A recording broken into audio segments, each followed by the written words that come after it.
या मालिकेच्या आजच्या भागात आपण पाहणार आहोत पारूला सतत आदित्य आणि अनुष्काचं बोलणं आठवत असतं आणि त्यामुळे ती रडत असते. तर दुसरीकडे सावित्रीला काम करत असताना पारूची खूप आठवण येत असते. पारू तिकडे काय करत असेल, ती ठीक असेल की नाही असे विचार तिच्या मनात सुरू असतात. आणि मग त्यानंतर ती पारूला कॉल करायचं ठरवते. पारू रडतच तिचा कॉल रिसीव करते. तर सावित्री तिला विचारत असते की काय गं पारू, तिकडे गेली आणि तिकडेच रमली ना?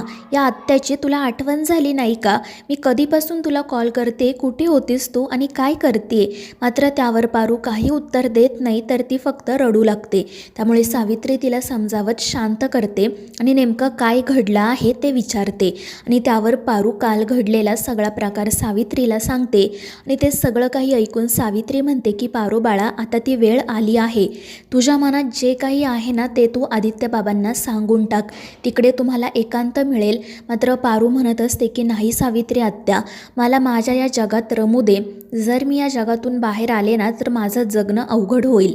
मात्र सावित्री तिला समजावत म्हणत असते की पारू बाळा, तू किती दिवस अशी राहणार आहे? आत्तापर्यंत हे सिक्रेट फक्त आपल्या दोघींना माहिती होतं, पण आता ते आदित्य बाबांना सांगायची वेळ जवळ आली आहे.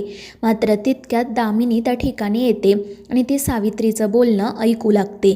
तर सावित्री पारूला म्हणत असते की तुला माझी शपथ आहे, तुझ्या मनात जे काही आहे ते तू आता आदित्य बाबांना सांग. मात्र पारू या गोष्टीसाठी नकारच देत राहते. परंतु शेवटी सावित्रीने शपथ घातल्यामुळे ती सावित्रीला म्हणते की मी एकदा आदित्य सरांसोबत बोलण्याचा प्रयत्न करते आणि ती फोन ठेवून देते. दुसरीकडे दामिनी मात्र सावित्री आणि पारू नेमकं काय बोलत असतील, त्या दोघींमध्ये कोणतं सिक्रेट असेल याचाच विचार करत असते. तिला राहून राहून वाटत असतं की नक्कीच काहीतरी मोठी गडबड आहे, कारण सावित्री बोलताना म्हणाली होती की पारू तुझ्या जीवाला धोका आहे. आणि मग त्यानंतर हे सिक्रेट कसं जाणून घ्यायचं याचा विचार करत असतानाच तिला एक कल्पना सुचते आणि त्यानंतर ती लगेच अहिल्याकडे जाते. अहिल्या तिचं काम करत बसलेली असते. तर दामिनी तिला म्हणत असते की वहिनी, तुम्हाला तर नेहमी असं वाटतं ना या घरात तुमच्यापासून लपून काही केलं जात नाही, मात्र तसं नाही आहे. तुमच्या पाठीमागे सुद्धा या घरात अनेक प्लॅन सुरू असतात. आणि ते ऐकून अहिल्या तिला विचारते की नेमकी कशाबद्दल बोलतेस तू? आणि त्यावर दामिनी म्हणते की त्या पारूचं आणि सावित्रीचं काहीतरी सुरू आहे, त्या दोघींमध्ये कोणतं तरी सिक्रेट आहे आणि हे मी स्वतःच्या कानांनी ऐकलंय. तर अहिल्या हसतच म्हणते की तू ऐकलंय म्हटल्यावर आता ते सिक्रेट राहील का? तर दामिनी म्हणत असते की वहिनी, मी कोणाला काही सांगितलं नाही, सरळ तुम्हाला येऊनच सांगितलंय. आणि मला फक्त एवढंच कळलंय की त्या दोघी आपल्यापासून काहीतरी लपवत आहेत, त्यांचं काहीतरी सिक्रेट आहे. मात्र ते काय सिक्रेट आहे ना ते मला कळलं नाही. मात्र मला एवढं नक्की कळलंय की कोणाच्या तरी जीवाला धोका आहे. आणि ते ऐकून अहिल्या काळजीत पडते. तर दामिनी मुद्दाम म्हणते की वहिनी, आपल्या आदित्याच्या जीवाला तर धोका नसेल ना? तर अहिल्या रागातच म्हणते की दामिनी, तू वाटेल ते बोलू नको, माझा पारूवर आणि सावित्रीवर पूर्ण विश्वास आहे. आदित्याला काही दुखापत होईल असं त्या दोघीही वागणार नाहीत. तर दामिनी म्हणते की हो वहिनी, पण मग नक्की कोणाच्या जीवाला धोका असेल? पारूच्या जीवाला तर धोका नसेल ना? कारण याआधी तिचं 2दा लग्न मोडले, त्यामुळे मला तर असं वाटते की कदाचित ती आत्महत्येचा वगैरे विचार करत असेल. आपण एकदा सावित्रीसोबत आणि तिच्यासोबत बोलायला हवं. मी लगेच त्या सावित्रीला इथे बोलावून आणते आणि मग ती लगेच अहिल्याच्या खोलीतून बाहेर पडते. अहिल्या मात्र काळजीतच असते. त्यानंतर दामिनी सावित्रीकडे जाते.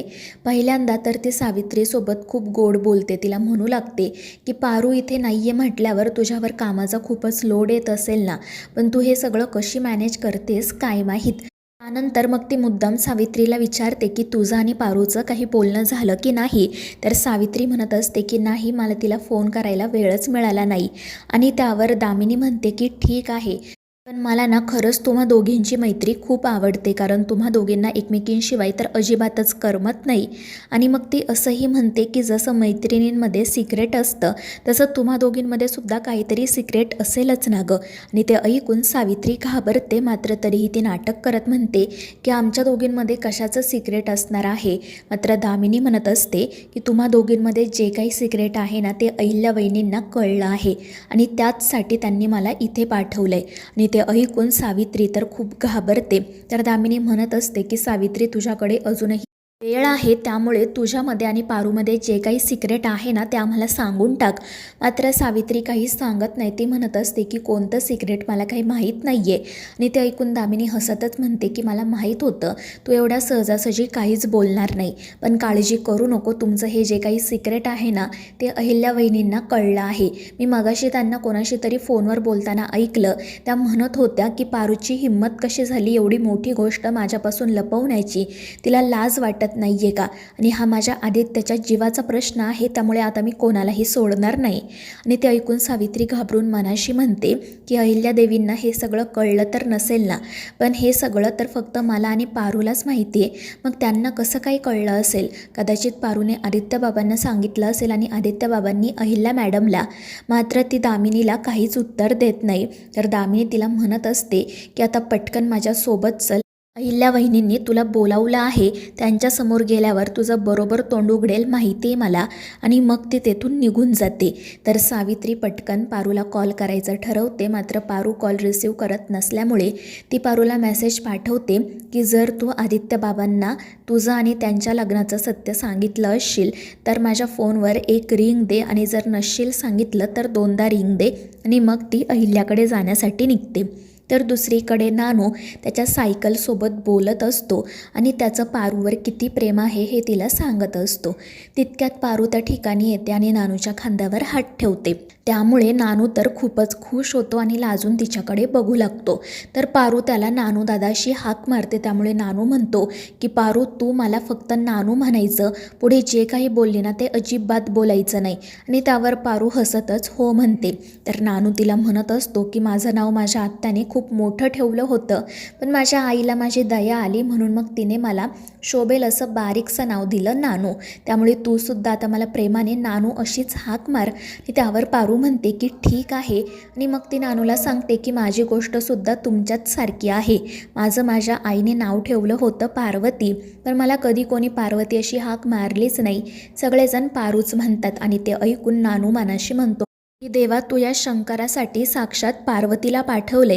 आणि मग तो पारूला सांगतो की आजपासून मी तुला पार्वती अशीच हाक मारत जाणार. आणि त्यावर पारूसुद्धा हसून हो म्हणते आणि तेथून निघून जाते. तर नानू आनंदाच्या भरामध्ये ड्रिंक करायचं ठरवतो. दुसरीकडे श्रीकांत आणि अहिल्या बसलेले असतात. दामिनी त्यांना म्हणत असते की तुम्हाला सावित्रीला विचारावंच लागेल तिचं आणि पारूचं काय सिक्रेट आहे ते, कारण जर कोणाच्या जीवाला धोका निर्माण होणार असेल ना तर मग परत मला सांगू नका. तितक्यात मग सावित्री त्या ठिकाणी येते. तर दामिनी म्हणत असते की आता पटकन तुझं तोंड उघड आणि जे काही सिक्रेट आहे ना ते वहिनींना सांगून टाक, कारण वहिनींना सगळं कळलं आहे. मात्र सावित्री खाली मान घालून उभी राहते. तर अहिल्या तिला म्हणते की हे बघ सावित्री, माझा तुझ्यावर पूर्ण विश्वास आहे. जेव्हापासून मी गावावरून इथे आली आहे तेव्हापासून तू माझ्या सोबत आहे. तू आदित्य आणि प्रीतमला अगदी स्वतःच्या मुलांप्रमाणे वाढवले, त्यांना आईची माया दिली आहे. त्यामुळे आदित्यच्या जीवाला धोका निर्माण होईल असं तू काही करणार नाही याची मला खात्री आहे. पण एक गोष्ट लक्षात ठेव, जिथे प्रश्न आदित्यचा येतो ना तिथे मला खरंच खूप काळजी वाटते.